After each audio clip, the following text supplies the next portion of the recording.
வணக்கம்.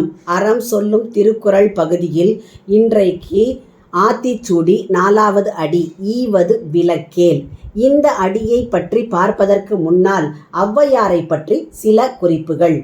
ஔவையார் இயற்றிய நூல்களுள் முக்கியமானவையாக கருதப்படக்கூடியவை ஆத்திச்சூடி, கொன்றை வேந்தன், மூதுரை, நல்வழி போன்றவை. மேலும் 8 தொகை நூல்களான புறநானூறு, அகநானூறு, நற்றிணை, குறுந்தொகை போன்ற நூல்களிலும் இவரது 59 பாடல்கள் உள்ளன. இதில் ஆத்திச்சூடி கல்வியின் அவசியம், நல்லொழுக்கம் ஆகியவற்றை வலியுறுத்தும் நூல். கொன்றை வேந்தன் ஒவ்வொரு சொல்லையும் தொடக்கமாக கொண்டு நீதி நெறிகளை விளக்கும் நூல். மூதுரை வாக்குண்டாம் என்று அழைக்கப்படும் பழமையான நீதி நூல். நல்வழி நல்வழியில் நடப்பதால் ஏற்படும் பயன்களை விளக்கும் நூல். 8 தொகை நூல்கள். சங்ககால ஔவையார் இயற்றிய 59 பாடல்கள் புறநானூறு, அகநானூறு, நற்றிணை, குறுந்தொகை ஆகிய நூல்களில் இடம்பெற்று உள்ளன. இப்பொழுது ஈவது விலக்கேல் என்ற அடியின் பொருள். ஈவது என்று சொன்னால் கொடுப்பது, விலக்கேல் என்று சொன்னால் விலக்கி விடாதே. அதாவது நீ பிறருக்கு ஒரு பொருளை கொடுப்பதை விலக்கி விடாதே. இன்னொரு பொருள் என்னன்னு கேட்டால், மற்றவர் பிறருக்கு ஏதாவது பொருளை கொடுக்கும் பொழுது அங்கே போயும் நீ அவர்களை தடுக்காதே என்பது ஆகும். ஈவது விலக்கேல்.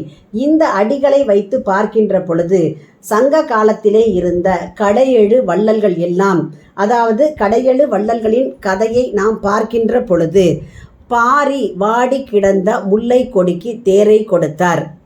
அதே மாதிரி பேகன் மயிலுக்கு போர்வை கொடுத்தான். மயிலுக்கு போர்வை கொடுத்த கதை, மயில் குளிரால் நடுங்கியதை பார்த்தவுடன் கடையெழு வள்ளல்களில் ஒருவனான பேகன் மயில் மழை வருவதற்கு முன்னால் ஆடி மகிழ்ந்தது. அதை பார்த்த பேகன் மயில் குளிரால் நடுங்குவதாக கருதி போர்வையை எடுத்து மயிலுக்கு போர்த்தினான் என்கிறது வரலாறு.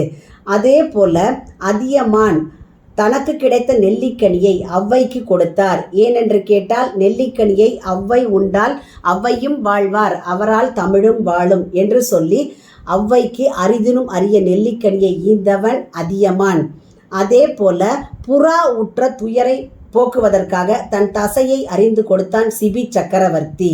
மனுநீதி சோழன் என்ற மன்னன் தேர்காலில் கன்று, தன் மகன் தேர்காலை ஏற்றி கன்றை கொன்றதாக கருதி தன்னுடைய மகனை தேர்காலில் ஏற்று கொன்றான் மனுநீதி சோழன் என்கிறது கதை. ஆகவே இப்படி கடையெழு வள்ளல்களும் சங்ககால மன்னர்களும் ஏதாவது ஒரு பொருளை பிறருக்கு கொடுத்து உதவியே வாழ்ந்தனர். அதுபோல மக்களாகிய நாம் அனைவரும் நம்முடைய இப்பிறப்பில் நம்மால் எது முடியுமோ அதை பிறருக்கு கொடுத்து உதவுதல் வேண்டும். நீங்கள் கொடுக்குற பொருள் சின்னதாக இருந்தால் கூட பரவாயில்ல. அதாவது ஒருவேளை ஒரு ஏழை உண்பதற்கு வயிறார சாப்பாடு கொடுத்து உதவுங்கள்.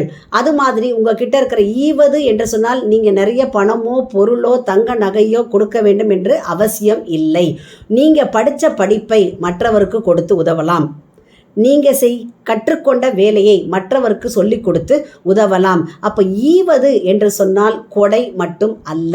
இதை தவிர மற்ற உதவிகள் எல்லாமே பிறருக்கு நீங்கள் கற்றுக் கொடுக்கின்ற பொழுது அதுவும் கொடையாகவே கருதப்படும்.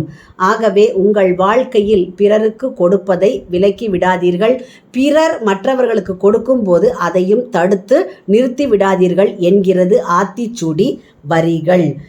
உங்கள் இல்ல குழந்தைகளின் மனதிலே தினம் ஒரு ஆத்திச்சூடி பதிய எங்கள் சேனலை சப்ஸ்கிரைப் பண்ணுங்கள், ஷேர் பண்ணுங்கள், லைக் பண்ணுங்கள், கமெண்ட் பண்ணுங்கள்.